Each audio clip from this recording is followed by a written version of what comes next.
I think we're live. I always stare blankly at the camera for the first few minutes just to let you know that there's nothing going on behind the eyes. I'm reading off a prompter and I'll read anything. I'm Tobias Carlisle. This is Value After Hours, joined as always by my co-host Jake Taylor.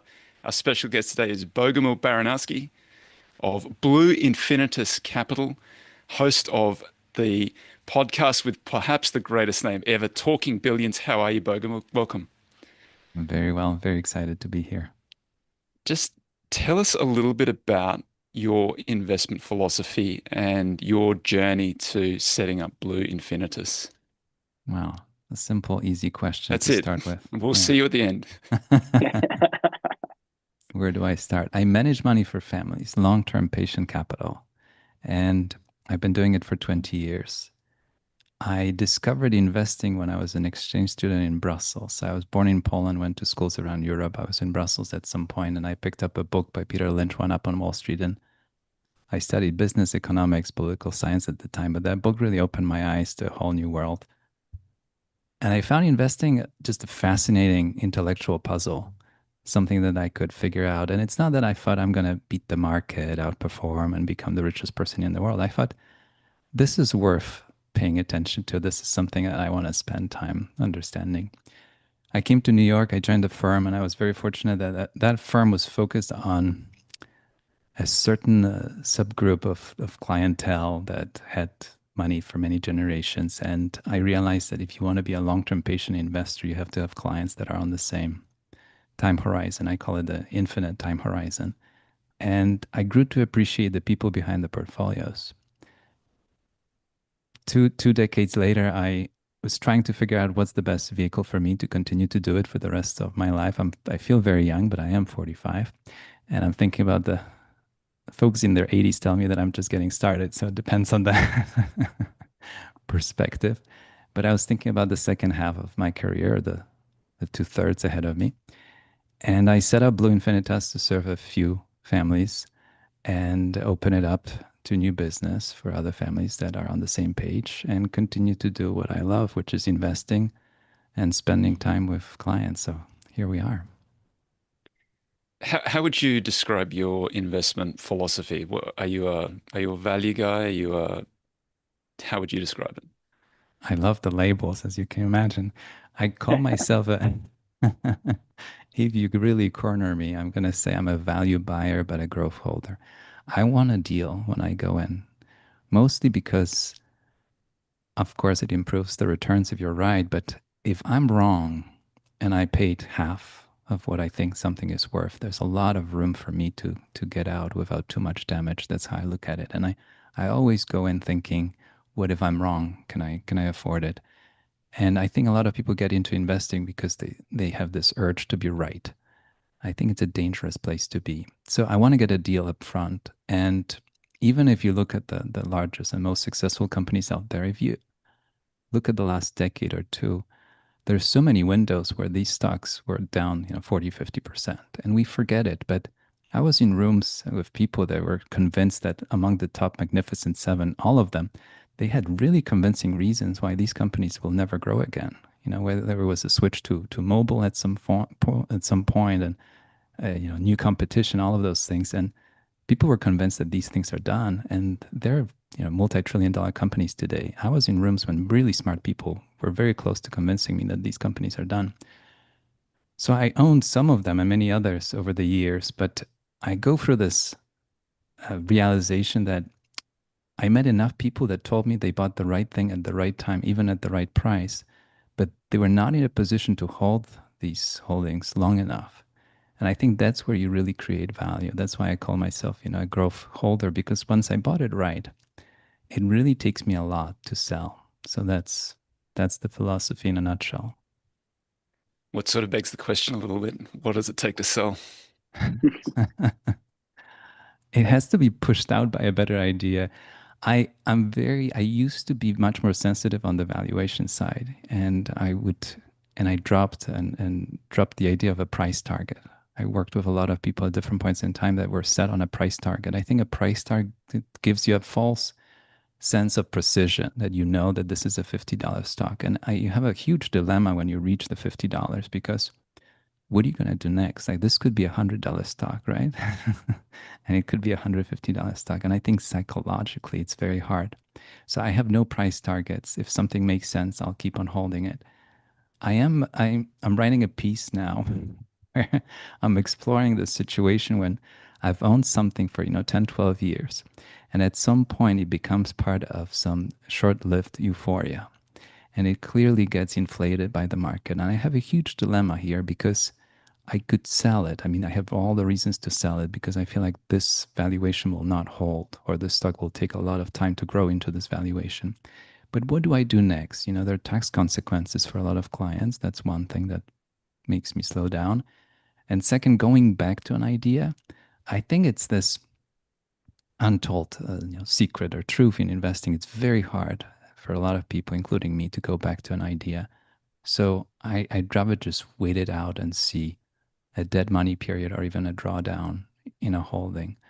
It's tough, it's hard, but I had Chris Mayer on the show many times, and Chris talks about those 100 beggars, and we're all fascinated with the idea, right? But what he really talks about is that there's so many periods when it's so hard to hold on to those stocks because they go absolutely nowhere. Even among the Magnificent Seven, a lot of them went nowhere for 2 years. And I was in rooms when people would ask me, why are you still holding it? I mean, it hasn't moved. The whole market is up, but one of these, incredible companies, they're not moving. What do you do? And if you sell, when do you go back? When it sells off 10%, 20%, 30%? It might never sell off again like that. So I'd rather err on the side of sitting on my hands and doing nothing. Does the period of 2 years waiting around follow on from the period of being very overvalued? Well, yes. Short answer is yes. So I see it as, company growing into its valuations, and we've all seen it, right? I think the tricky part with the market is that there are hardly ever any periods, especially for individual stocks, where the market in a calm way absorbs all the news, good news and bad news. It doesn't just happen. And that's how I look at it. If it's a little bit of a bad news, the stock is down 20%. If it's a bit of good news, it's up 10%. Why isn't it up a percent or two? And then 3 months later, a percent or two. It doesn't work that way. Actually, there was this incredible study that I quoted in one of my Substack essays how if you take out all the after hours market movement, have you seen this study? I have to look it up again. The majority of the returns for the overall stock market as such happens after hours where the announcements are made. So throughout, I think there's so many lessons out of this study, but one of them is you're going to miss out on a lot of movement if you just participate during the day. It gives me a lot more peace of mind that I don't have to watch my stocks during the day because that's not where the biggest value is created. Hmm. They move up and down, but then they report and they're up, 15%. Even large names are these, they're up 10, 15%. Anyways, so the market overreacts and in both directions all the time. I wouldn't cry about it. If you're a disciplined long-term investor, I think it creates an incredible opportunity. If everybody's focusing on the guidance being lowered by a percent and the stock is down 20% and it's a large company, everybody knows, why not be a contrarian here and buy a few shares and wait it out? You've been doing this for 2 decades. What has changed over 2 decades? How have you evolved? How has the market changed? I used to be much more frugal and much more focused on cheap, the cheap end of the spectrum. And I'll tell you a story. I won't mention the name of the company, but 10 years ago or so, we were researching as a team, and I was leading it, a certain stock that looks super cheap. And we spent a lot of time researching it. It had a little bit too much leverage for me, but we spent a lot of time, a lot of resources, a lot of research, and people were falling out of love with this company, which we usually, something I usually like. It got to the point that nobody wanted to talk to the management. The management came to visit us in New York, and we were not like, people wouldn't see us as much, but they came to see us, and I thought nobody wants to see you guys, so I want to see you. Anyways, after one of those meetings, one of the managers, portfolio managers at the firm where I was, he walked up to me and he said, they have a competitor. And I said, I know, but the competitor is trading at a higher multiple. He says, yes, but they have less leverage and they seem to get things right. You know, the new product launch, the new market, they just seem to just get it right. They seem to get it right, and the other guys always get it wrong. The cheap stock was getting it wrong. So he said, I don't know enough about the competitor, but I'm just going to buy the competitor. And obviously, we had this, tremendous, very painful holding period, and this never worked out. We sold it with a small loss. And here he was holding a stock that was so much easier to hold because the business was doing all the right things for the right reasons. And I watched this manager over the years and I realized, sometimes we might think that you might get something cheaper, but it might cost you in a non-monetary way. Monetarily too, but with the lost sleep and the time invested and so on. So I think there's a lesson, at least for me, that sometimes I'm willing to pay up. I'm just willing to Mm. accept the price. Is that I, kind of a return on brain damage calculation you're doing? And pain. Sometimes it's almost physical pain. I like that idea, but let me give you the counterexample, which would Yeah, be there are many. that Graham called it double counting when you went and had a look at the quality of management. So you find a business Yeah, that's doing really well and you kind of impute all of these great qualities to the management of that business that's doing very well. yeah, And then you find a business that's struggling and you think, well, these guys are bozos. Like they're just not doing the yeah, obvious thing here. And sometimes it's a little bit of the turn of the market. It's the cycle that you look smart when you've got a great history and you look dumb when you've got a great future. yeah. I think what I'm looking for is a certain gap between reality and perception, right? And I think you can find that gap across a very wide spectrum. And I think you can find it in the very cheap bucket and you can find it at the very, well, expensive end of the spectrum. I think we all have to find a place where we're comfortable. I'm not saying I've talked to enough people to know that there's probably 1,000 ways to make money owning stocks. I have no doubt. And at the end, at the end of the day, the best portfolio is the one that you can hold or your clients can actually hold. And if they feel comfortable holding certain things that move up and down a lot, or that are, cheaper or more expensive, or have better margins or lower margins, whatever it is, you found a sweet spot that resonates with your audience. So I evolved in the sense that I would rather hold slightly better quality businesses or better quality businesses that I could almost forget about. Like I take this idea to its limits. And somebody asked me, I think it was Jim O'Shaughnessy, he asked me what kind of money you want to manage. And I told him forgotten money. And he laughed. And I said, no, I really mean it. I want to manage forgotten money. And he said, what do you mean? The clients that I work with, it's the money that they don't immediately need, but it's the money they can't afford to lose. And I think it's a beautiful framework and setup for it, for what I'm trying to do.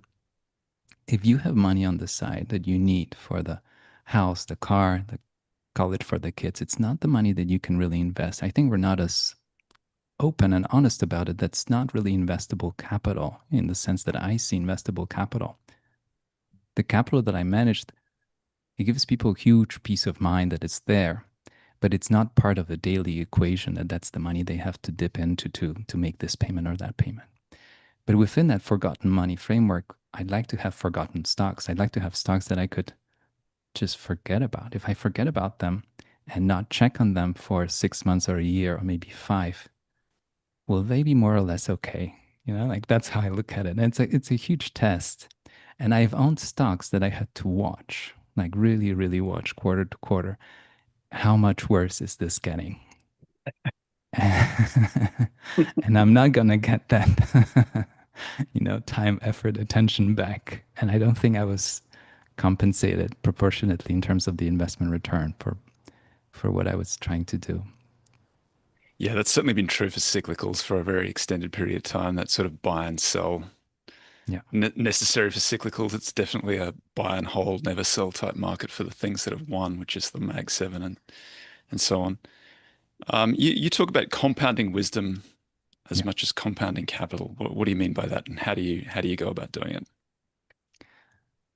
It's the idea of always learning. I think I stayed in investing because of the people that I get to work with, that's for sure, but also because it's a never ending learning opportunity. I mean, even hosting the podcast, sitting down with people and talking to them for an hour about something they dedicated decades of their life to. And they're so passionate about it and they know everything about that aspect of money, wealth, investing, whatever it is. I take away from it. People ask me, what's your return on investment with the podcast? And I said, I mean, there's no number. It's an inspiration, it's a lesson, it's an eye-opening experience. It's the ability to learn from other people's mistakes. It's all those things. So the more you learn, the more questions you have, the better your questions become. It's an open-ended pursuit, just as investing is to me. And I know that open the laptop the next day, there's something new to think about. I mean, a lot of the things that's on people's minds today, like AI, this wasn't part of the conversation even 3, 4, 5 years ago, really, to that extent, right? So there are always new things to look at, question. I remember a senior partner at one of the firms where I was years ago, and he told me that he likes investing because he feels that he's always plugged in to the world. Like that, I might look at a pharmaceutical, but I'm not a pharmacist and I'm not a doctor, but I can understand how this helps, how it's sold, how it's paid for, right? Like I have this head on my head that allows me to analyze all kinds of businesses in industries that I'm no expert. I have no idea how to produce this medication, but I can understand how this medication can help and work in the world. So it's this ability to have a lens and an eye on some of the most fascinating things that are happening around us and have an opinion about it. And if you want to act on that opinion, do that and own a few shares of companies that maybe will benefit from it. Yeah, it's nice to have that kind of a monetary spur for your curiosity. Yeah. But I thought about it a lot that I know investors that are very financially comfortable. Like they're not doing it for the money. And I think it's a bigger picture idea that what I find fascinating is when you have a founder of a business that's worth, tens of billions of dollars, I think we all know that they're not doing it for the money. They really don't need the extra 10 billion. But they're on a mission. They're doing something, they're building something, and they're staying and working harder than they probably need to or should for, decades to come. And when you have an investor that's just showing up every day, and I met people in their 90s who are investing still and opening up the newspaper and reading things and asking things and what they're asking about Facebook back in the day. They had no idea what Facebook was, and I had to explain what, and they would call it book face, by the way. They would say, "Tell me about that book face." So and I thought it's so endearing and fascinating that at 90 they felt they don't know it all. They want to understand.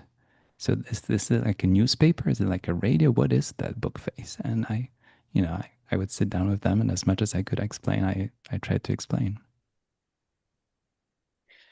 What are the most common mental traps you see investors falling into? I think we overcomplicate what investing is about. I think we're trying to make it way, way too complicated.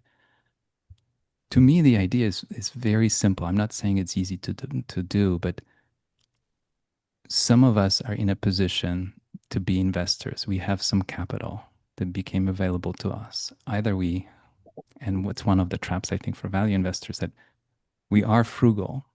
So there is some capital that's saved on the side, and that capital has to be deployed. At some point, we realize that a money market account or a certificate of deposit is just not enough. So it has to be invested in some way. And obviously, with the families I work with, there's a family inheritance or a business that was sold. So that money needs to be deployed, and it's a serious challenge and an opportunity. And now a question is, how do you do it? And I have an overly simplistic answer, but you have to own businesses. And if you are not going to start those businesses on your own, which I think is really hard to do, to start a business on your own, then you have a choice with the stock market, an opportunity to own small pieces of businesses. That's what Peter Lynch told me in his book, 25 years ago. And I thought it was fascinating. Fascinating. I don't have to be uh, a billionaire. I don't have to, my age, my gender, my education, my experience, nothing matters. I can own a few shares of some of the most incredible businesses out there and be treated the same way as the founder. I know there are different classes of shares. You can challenge this statement, but the principle is the same, right? Like I get to own the same a slice of a business with the same rights, more or less, as the founder without his How long. did growing up in Poland kind of influence that appreciation for that ability Hugely, to own business? Yeah. hugely. So Maybe you could kind Jacob, of share some of the background of that. That's always no, interesting. it's a terrific question. I think we all grow up in certain circumstances. Like even the three of us grew up in different places, and we assume that everybody else has the same experience. And there are books about inherited wealth, how people with inherited wealth, they assume that everybody grew up with inherited wealth, and they realize no, it's actually an exception to the rule that somebody grew up with inherited wealth. Anyways, I grew up in Cold War Poland, so I got to see the last decade of a failed economic political system. And I saw, empty stores. I had to line up with my parents and grandparents in front of empty stores. So you would get a paycheck, but even with the paycheck, you had to go to the government-owned, state-owned store that was empty. Huge shortages, poorly managed economy, and a large, healthy, gray market on the side where you could buy things. But anyways, the principle was that private property is not allowed. Private property is not something that's a good idea in that system because it means that you accumulate wealth, you're greedy, and all those things that you know about socialism, communism, well, and the same thing at the end of the day. So, anyways, owning things was not an option, and owning a business was not an option, and even sometimes owning an apartment was not really possible because it was just a lease from the government. So, coming to discovering Poland changed in a huge way when I was a teenager, and the stock market reopened. Supermarkets came in. It was a massive, massive change, hyperinflation as well. But anyways, discovering Peter Lynch, who tells me, listen, there's a stock market and it's not necessarily a casino. It could be if you want it to be, but it's also a place where you can go and buy shares of companies.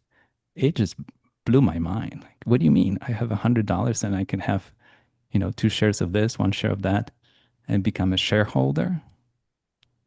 How come? Like, it just blew my mind.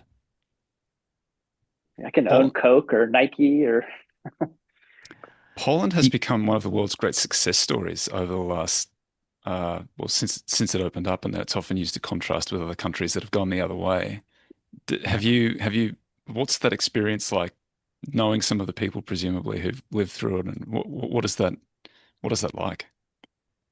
Well, I left Poland 20 some years ago, but I go visit and I saw a massive change in the first decades of the 90s when the country opened up. It was such a big shock.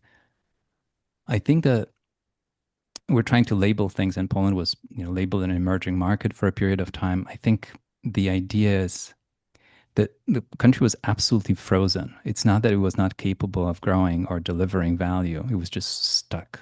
Because if you don't allow people to start businesses, if you have only the government as the only buyer of your skills and talents, if you have the government as the only seller of everything that you need in your life, you can imagine what a huge inefficiency it creates, right? If you want to work the extra hour, it doesn't really matter. If you want to work a little bit better and compound wisdom that we talked about, nobody cares. Right? So the system levels everybody. And there are some people that say, well, I didn't feel like working anyway. But there are quite a few people that think that I could make a better loaf of bread. I could make better shoes, or I could make whatever better. I could teach kids better at school, and on and on. If you take that away, it's a huge deprivation. Anyways, this was released in the 90s. And Poland, I saw statistics, and I hope it's correct, that the purchasing power of the average citizen is catching up with Japan, and which is unbelievable to me because Japan, when in the 80s, was supposed to take over the world and be Japanese businesses were buying U.S. assets. I remember this moment And you're telling me that Poland is catching up, at least on purchasing power level, to Japan in my lifetime. It's hard to process. It's a huge leap. But to me, it's a proof that if you let people operate in a free market economy and sell their skills and services to the highest bidder, the outcomes can be really impressive. What about lessons as an investor? Does it teach you something about patience or about incentives, or what do you take from your childhood, which was in a totally different system to the one that you're in now? I think there's so many layers to it that I still uncover them as I go. And it was one revelation. I have a very calm and collected attitude to money as such, as a phenomenon. Because in the first decade of my life, even if you had a paycheck, you couldn't really spend it. So to me, shopping is not really a fun activity. Now I grew to accept it and I spend money, Yeah, it but might just be because you're a man. Yeah, there you exactly. go. But money, was not really, it was very abstract as a concept. I knew that my parents are getting paid and I got that. But then we had the cash and we couldn't buy things anyway because the stores were empty and you had to line up and wait for things to show up, even the basic goods like flour and sugar, which is, and even meat. Poland ran out of pork and Poland was invaded by European powers for hundreds of years because of pork and grain. And we ran out of pork and flour, grain, which is because it was all shipped You to, really got to screw up to do that, huh? and whatever was produced was shipped to the Soviet Union. But anyways, that's so I remain to have a very, calm and collected attitude to money. Money comes and goes. I saw hyperinflation, which is a very confusing phenomenon to adults, but it's equally confusing to a kid that goes to a store and a bottle of Coke, I remember, was 10,000, then it was 20,000, then it was 30,000, and then it was 40,000. And then we took four zeros away, so it became four. I mean, and it happening within, 4 years or 3 years when you're growing up. So what is money? Is it the 10,000 or is it the four? And then the more fun thing was that my grandparents continued to speak in the old money. So they would talk about hundreds of thousands and millions. And we no longer had those zeros. So as a kid, I had to translate in my head between the old money and the new money. Dollar was gold. So that was something that was ingrained in my head that dollar is not something that you go spend. Like the same way you would treat a gold bar today, you don't really run around with a gold bar and pay for food. So to me, dollar was something that you store it, you respect it, it doesn't lose value. I know that people have different thoughts about the dollar these days, but that's how I grew up, So you were thinking. living Gresham's law then at that point, huh? So these are the things that I think allowed me to look at the money and wealth phenomenon from outside. And I think I continue to see it as something very helpful, that the numbers are just numbers and they have a meaning in a certain context. I also grew to appreciate the impact that money has on people. And I don't think there's any amount in the world that exists in a vacuum. It's all, it has a charge. I work with people that inherit wealth and the way that the money was given to them and the way they receive that money has a huge importance. And it doesn't really matter how much it is. It doesn't have to have a lot of zeros.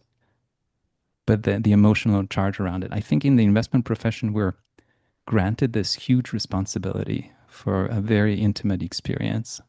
And I don't think we're fully equipped to take on the role we have to take. We focus on the numbers, focus on the returns, but you're taking on the responsibility for somebody's livelihood. And I think we forget that sometimes. I think it's a great point, but we've come to the top of the hour. JT, we need to do some veggies, and then we're going to come back and talk about a few other things. Sure. So, as you can tell, Bogey's got a very calm energy and patience to him. So, I always try to match segments up with the guests. So today we're going to start with a paradox, which is every organism wants to live forever. Every company does too. Every founder dreams of building something that outlives them, 100+ year companies. But in biology, the only cells that live forever are cancer. And so what is the secret to endurance in life, business, leadership? Is it learning when to occasionally go a little slower? Okay, so in the 1960s, there was a scientist named Leonard Hayflick, Hayflick, and he was studying human cells in a petri dish. And he expected them to keep dividing indefinitely, right? Like, after all, that's what life does, multiply, expand, reproduce. But after about 50 or 60, 50 to 60 divisions, depending on the cell, something strange happened. The cells just stopped dividing. They didn't die, they didn't fail, they just stopped. And they entered a state that's called senescence, and it's kind of a permanent rest. And this is not a random glitch in biology, it's a design choice. It was written into the genetic code of life itself. Each time a cell divides, the ends of the chromosomes, which are called telomeres, they get a little bit shorter. And the famous analogy is that the telomeres are like the plastic tips that are on the end of the shoelace, right? Which are called aglets, by the way, in case you want to win at Jeopardy at some point. Legal blinders. Yeah. So these telomeres protect the chromosome from fraying, basically. But after enough divisions, the tips of it wear down, and the cell then senses that danger, and another replication might potentially damage the DNA. So it decides, okay, that's enough, like, stop. And it stops dividing to protect the integrity of the whole organism. So Hayflick discovered this biological truth, and that life really has speed boundaries to it, and for a good reason. And that's now called the Hayflick limit. So cells that ignore that, they find a way to override it. They become immortal, but in the worst way possible. They become cancerous. So now let's take that lesson out of the petri dish and into the boardroom. Organizations are living systems too. They replicate through new hires, new products, new offices. They divide just like cells. They clone their processes and values. They imprint on each other. And just like in biology, that replication can introduce risk. So the faster a company grows, the more that it's copying itself, the more likely it might be to introduce mutation. And in this context, mutation means like cultural drift, ethical drift, strategic drift. And that slow erosion of what made the company coherent in the first place can then start to take place. So when companies scale too fast without repairing themselves, without repairing their DNA, their culture, values, judgments, it can start to degrade. And so, in other words, like, they're basically kind of overclocking their Hayflick limit. And every company has a genome, this set of organizing principles, and how decisions are made, trade-offs are judged, how information is shared and sorted and dissipated throughout the system. And in healthy organisms, that DNA replication comes with a proofreading enzyme that catches mistakes before they become mutations. And in healthy companies, that proofreading comes in the form of values that are codified and enforced and lived on a day-to-day basis. So I'm going to skip this part because it's already running long. So what's the Hayflick limit in business? It's probably varies depending upon the industry or the age of the business. But if we look at Mobison's white paper work on base rates, he documents the historical distributions of revenue growth, profit margins, and returns on capital across a bunch of industries at different sizes. And the data show that mid-single digit to maybe low double-digit growth is the norm for established firms. But growth that gets above 20% per year, and you're starting to sit on the outer edges of this distribution curve, and it's rare and it's usually temporary. So my guess is that that Hayflick limit is probably somewhere around 20% before you really start risking like introducing cultural cancer into your firm. And the healthiest systems, whether in nature or business, they grow, they pause, repair, renew, and they respect that limit. And nature shows us that we have to pause by design or by disaster. Those are like your two choices. So either way, you're going to end up pausing.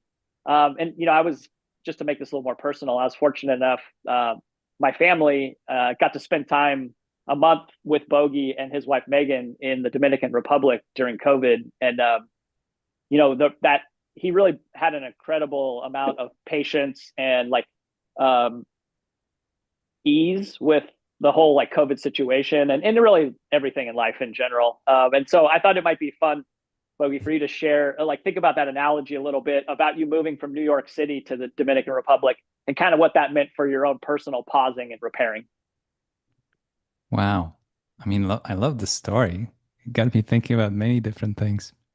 I was thinking about an individual, a business, and a family fortune. Somehow I was thinking about it. And obviously, I ask people about immortality. It's funny that you brought it up because I have this book in mind, which maybe will happen at some point. I want to compare, time to money because people say money is time, time is money. And we can imagine having enough wealth that's almost impossible to spend in a lifetime. But we can't imagine having enough time that exceeds a lifetime because it's just not possible. And being, able to enjoy this time. Anyways, I think it's fascinating to consider immortality. And I think we're all longing for it in some way. I think through art and writing and also running a portfolio, when you think about it, we imagine that this will outlast us and somebody will take it over and continue to grow it, right? So I think it's a human thing of what can I do to touch immortality? I think that's been with us for a long time. But changing the setting has had a huge impact on me during COVID and at different points in time. You might remember that we left New York for a small cabin in the woods 2 hours away from New York at first, and we were probably one of the last people to do so among our friends because a lot of our friends bounced right away, and we thought, we'll just wait it out. And New York was not fun, and there were moments we were walking along the river, and there was a police car that drove over the curb and told us to disperse, and we said, like, it's just two of us. Disperse. Like, in what way disperse? Like, there's nowhere to go. So we went home, and New York was not a fun place to be, and it was just really tough. So we thought we'll leave for a week or two, and it became a much longer experience. We went to the woods, and I felt that I could hear my thoughts again. New York is an incredible city. Don't get me wrong. And I came to America for New York. That's obvious to me, but it's also in that city, it's very hard to hear your own thoughts. You can be pulled into so many events. I'm very, very grateful. I've been to lunches and meetings with incredible people over many years in New York. But there's a moment when you sit down and you realize which thoughts and ideas are my ideas and which ones I just overheard and are not really mine. But I heard them so many times from very convincing people that they may as well be mine, but they don't really feel mine. Going to the woods and hearing absolute silence, like deafening silence. Something happens to you, and there are books about it, right? About going to the forest. And I think it was a hugely eye opening experience. I'm thinking about family wealth, and I'll bring up a couple of things we talked about throughout this conversation. Poland that I grew up in left limited chances for anybody to preserve wealth over generations in the century before I was born and into my lifetime. So whether it was World War I, World War II, Poland didn't have independence before World War I, divided among three empires that are long gone. And then, half a century of communism, like game over. Like, we won't let you keep anything. If it wasn't stolen or burned down or damaged, it was confiscated. So coming to New York and working with a firm where I was introduced to families that some of them had the initial seedling of their wealth planted 200 years ago when Beethoven was writing his symphonies. It really opened my eyes, and I thought, there is a setting, there is a place, and there's a framework that would allow multiple generations of a family to build on what was built already. Just compound.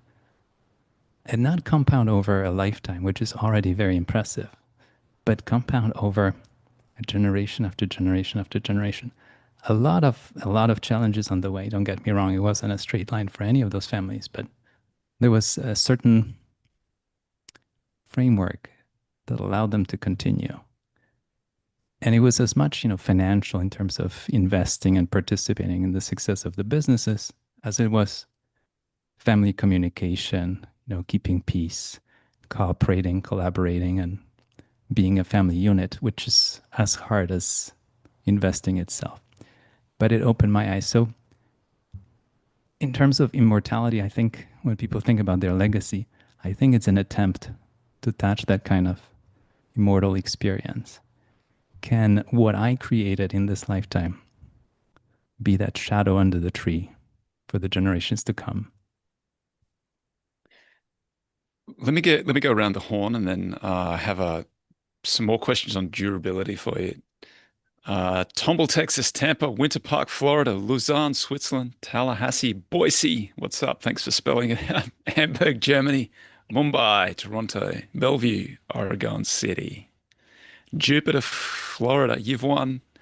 La Rapita, Catalonia, Portugal, Sydney, Dubai, Jackson Hole, Ostermalm, Sweden.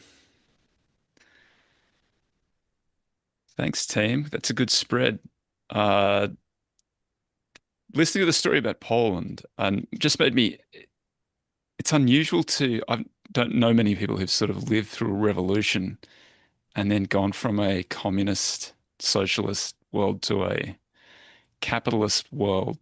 It must be sort of I can't imagine what it does to your mind or the way that you think, but it's sort of an interesting question to what does it teach you about durability and patience and what is your sort of view on these things? If you know that prior to Poland sort of being liberated, it was part of other empires and then a communist country, and now you're thinking about generations. Like, how do you, what's the thought process? Yeah, I'm kind of intrigued How by do you it. avoid confiscation? There's I'll give away a secret that might not be a secret, but the choice of location is the most important part of it all. And I'll explain why. The US has, and I wrote a book, Money, Life, Family, where I dedicated a third of it to explaining why the US has worked, and I hope continues to do so. And it's never that obvious because I think we're earning our future as we go. It's not given, and it doesn't apply just to the US. But the setting where you had a country where it was okay to own things, it was okay to be successful, it was even praised and accepted that you could get richer than your neighbor. You could definitely get as rich as the king, which is still not the case in some countries on earth. I visited some places where you can't speak up about the king in a certain way. It's still very real. It's happening as we speak. But it's a country where we haven't had a king and we are allowed to get rich and we can keep it. Of course, there are taxes and consequences and, all kinds of frameworks, but nobody's out there to take it away from you outright. And not having a conflict within the borders, obviously, except for the Civil War, which is, a tough time and a lot of lost life and I'm sure wealth as well, but nothing like what Europe endured and many other places. So so this is like the protection of the downside, right? But then the upside, it's a country that has a huge economy, lots of talent, people that are willing to work hard. I've lived in many places. Americans work hard, and even us immigrants coming and working hard, it pushes the country forward. And having a stock market where the best businesses choose to be listed and allow you to participate. So you have layers and layers that allow this place to be a great setup and give you a chance, not a guarantee, but a chance to grow wealth. People use the word perpetuate. I think it's an aspiration to perpetuate wealth over many generations. To me, it's heartbreaking to see that every generation has to start from zero. We talked about wisdom. Can you imagine all of us burning all the books with every generation and every kid has to start with nothing again? We don't do that. But so many people start with absolute zero, financially speaking. And some students these days start with a negative net worth. It's a very uncomfortable place to be making any life decisions, right? So to think of the next generations being able to start with something, I think it's the beginning of the aspiration that we're building here. What can we do so that the next generation has an easier head start? I think that's something we could aspire to have. I sort of What are you read. thinking about the New York City mayoral race? Right. People ask me, I actually spoke with somebody yesterday who's from Hungary and might be listening to this. And he's about my age. And he said, it's interesting that you talk about your experience in Poland because he lived for something similar in Hungary. And he says it's interesting you choose to talk about it. And I told him, I think I almost feel obligated to talk about it because we forget as a civilization, we just forget the lessons of the past again and again. And I find it very disturbing that some of the ideas that we already tried and they failed, we try to apply them again across a wide spectrum of ideas, not picking on anybody, in particular. But we've tried it. We've tried it already. And I think it would be very useful to, if you don't want to read the book, have somebody in the room that has lived through an experience that you try to invite again and tell them what it's really like. And if you still want to do that, then sure. But just sharing the story and the idea and the experience, I think gives us a chance not to make the same mistakes again. Communism, as the one that was practiced in Poland, came at a huge expense to a nation and to a whole block of nations within Europe. And a lot of people died with songs that were never heard. They had talents and gifts. I don't think we would like to live through it again anywhere else, including New York City. I saw a good program the other day that talked about the geographic advantages that the US has relative to the rest of the world, and there are many, like just having two oceans, so not having competitors nearby, all of the rivers on the inside, the amount of arable land that the States has, like oil and gas and minerals and so on. So it just goes on and on, which suggests that the US is set up pretty well for probably better than any other country in the world for at least the next century or so beyond that, which is a huge positive for the States. But the problem for the States seems to me to be that huge wealth inequality where you have students who are coming out of school, they've got giant student debts that really you got to swallow that before you then go and try and buy a house and move on with your life beyond that. And it frustrates me a little bit because I think that a lot of the problem is that interest rates were set too low for too long, and that's a Federal Reserve problem, which I think is one of the problems with central planning. And it frustrates me that our solution to central planning is more central planning in New York. So that's the end of my editorializing, but that's the way I feel about it. Uh, if, yeah, can I chime in? Yeah, please. I was, I Yeah, was going to please. throw it to you. So Jake knows very well how I feel about central planning. I remember the office building in Warsaw, a gray communist Soviet style building where people would Beautiful, right? beautiful, where people would go in and decide, and you're gonna laugh at it, but I'll say it because people forgot it. Set the prices of everything from a nail to a shoe to a car to a television set. They would go in there and look at it and say, there are that many Jakes in the world, there are that many Tobys. I think the TV should be 500. But nobody asks how much does it cost to make a TV? Well, who cares? And and there was only like one or two models available on a license. One was the Soviet style TV. Anyways, very limited options. So don't imagine a Costco style aisle of TVs or anything like that.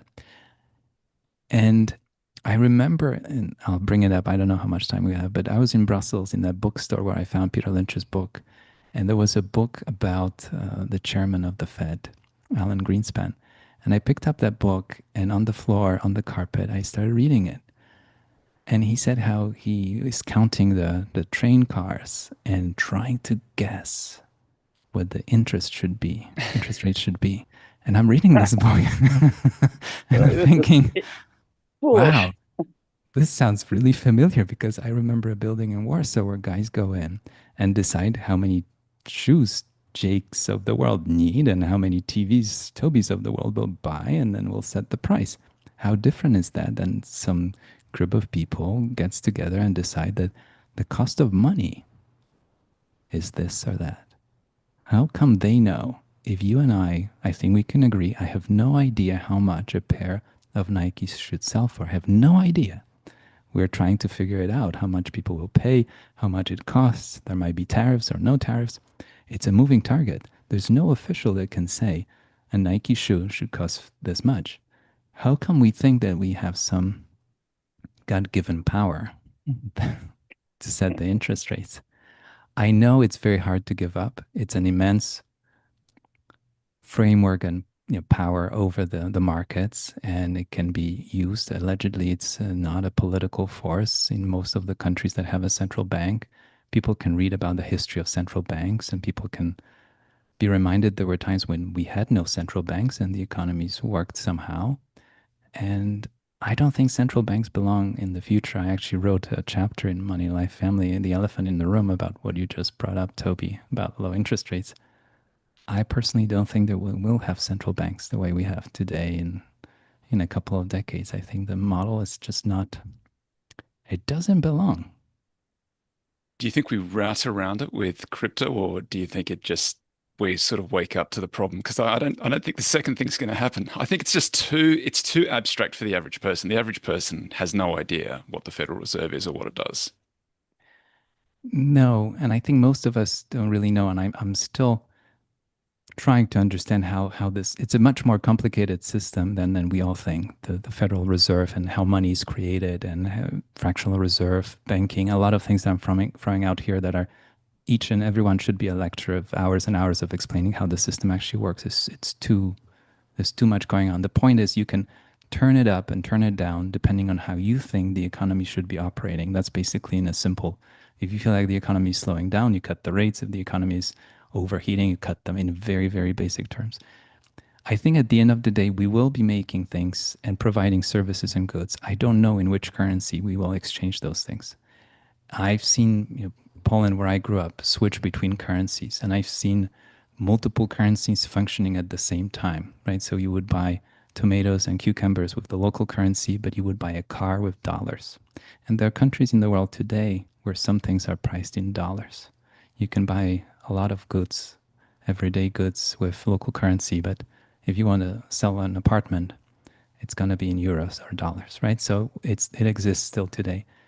And I don't know if the currencies we have today are the final ones. I doubt it. As a civilization, we ruined so many currencies in the last few thousand years, right? Only everyone we've ever created so Yeah, far. it's an So far, undefeated record so far. I was visiting a But house. we have It's a dot plots now, Bogey. You're forgetting about dot plots. So that's kind of The committee, surely we the committee figured is it out making a by now. decision. I visited a museum in Madrid, and it's a house. I think it was a publisher, and he has a room full of currencies, and it's a beautiful wall.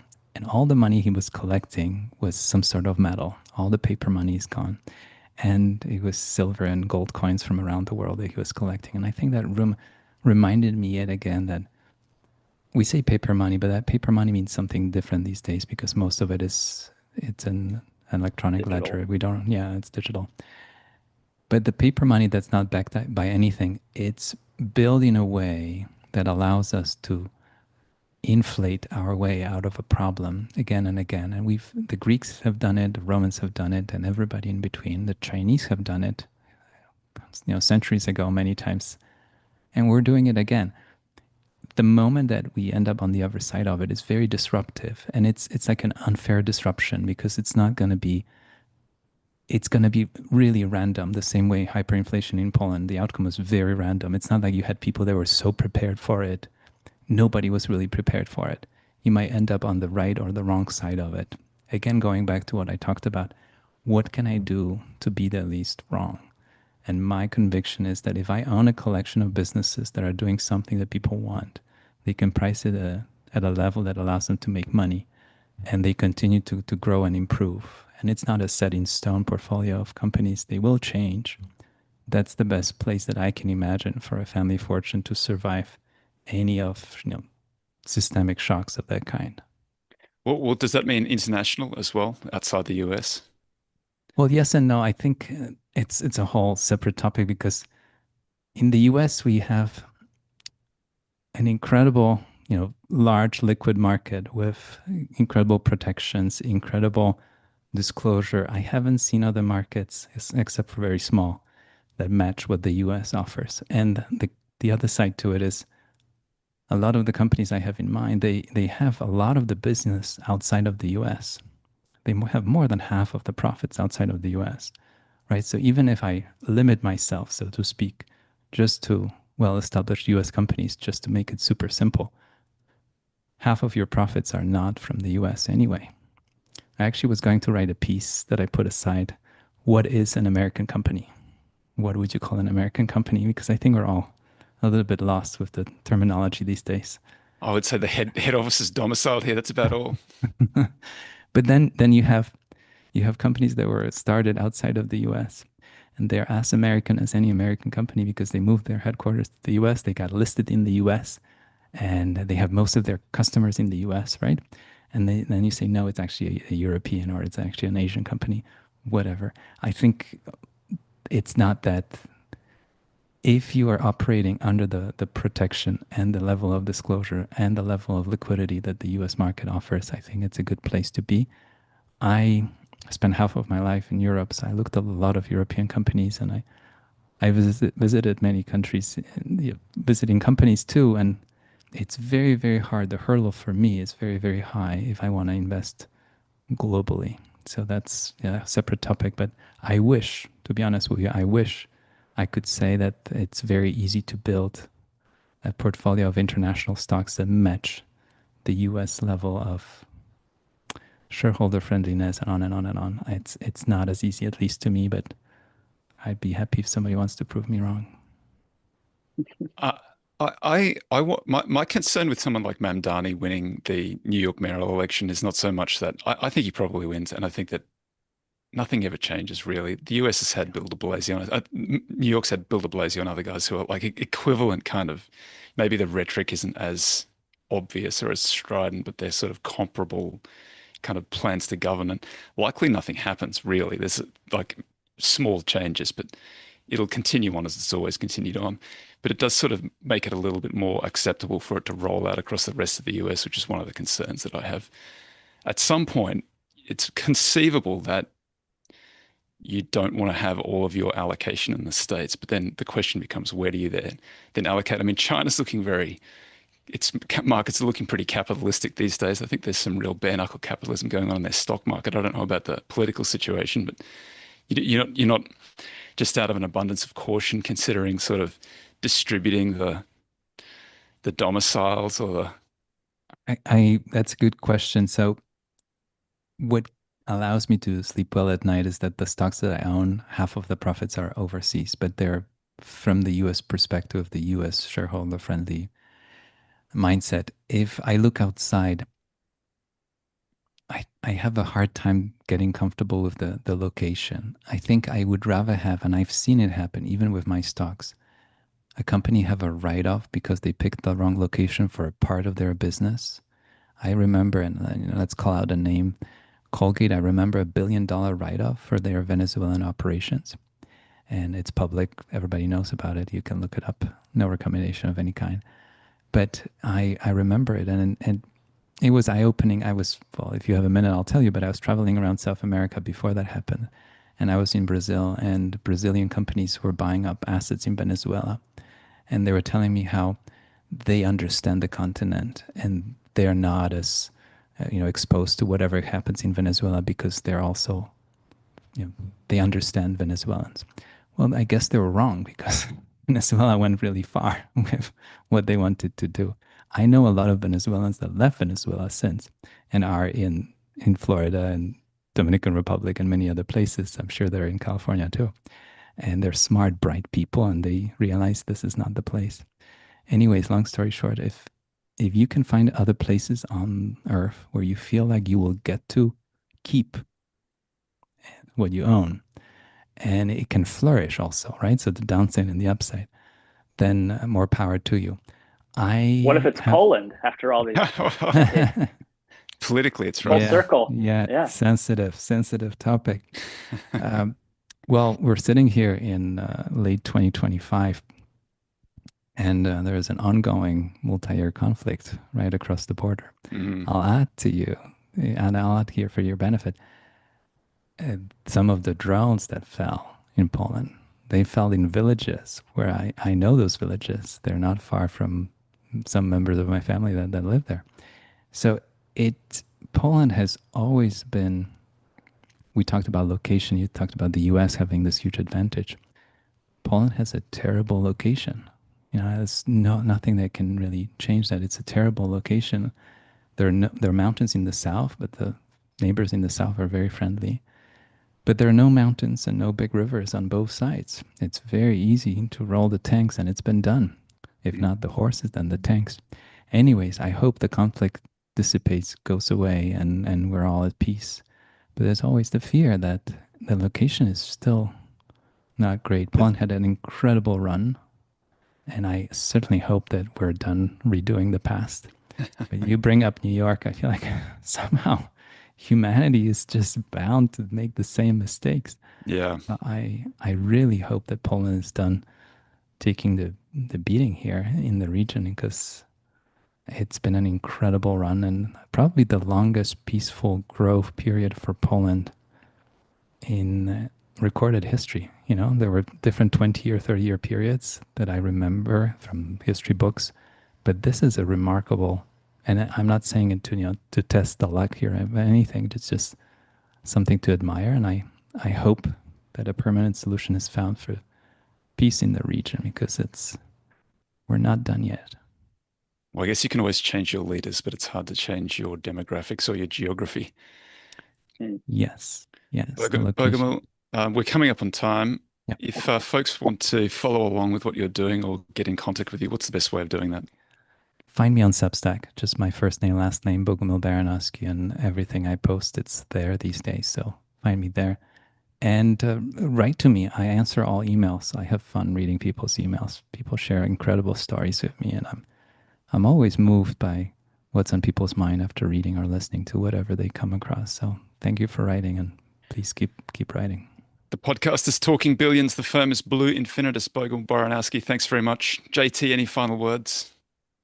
No, it's just fun to see my buddy Bogey, and I'm not sure why we took so long to have him on the show, but we won't let that much time go by again before you come back. Yeah, we'll do that. Thank you Thanks, for having Bogumil. me. Was awesome. Thanks, everybody. We'll be back next week. Same bat time, same